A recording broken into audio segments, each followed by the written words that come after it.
Pasig City Mayor Vico Soto inireklamo sa COMELEC ang kontratistang si Sara Diskaya na kanya ring nakalaban sa pagka-mayor nitong eleksyon 2025. Ayon sa alkalde, nagsinungaling si Diskaya sa kanyang Statement of Contributions and Expenditures o SOSE kung saan nakasaad na mahigit 800,000 pesos lang ang ginastos niya sa kampanya. Inireklamo rin ni Soto si Diskaya ng perjury sa Pasig Prosecutor's Office dahil sa misdeclaration ito ng kanyang dual citizenship.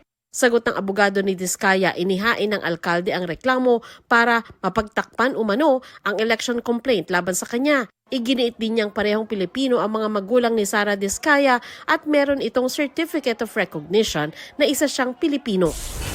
Taiwanese na itinuturong mastermind sa pagpatay sa isang Chinese na natagpo ang chinap-chop at inihalo pa sa kimchi sauce, arestado.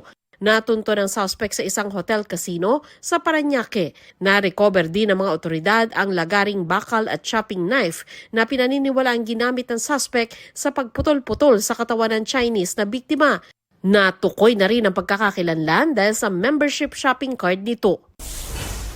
Dating Cabinet Secretary ni Pangulong Duterte na si Attorney Melvin Matibag, pinili ng palasyo na maging bagong hepe ng NBI. Sandra Aguinaldo nagbabalita para sa GMA Integrated News.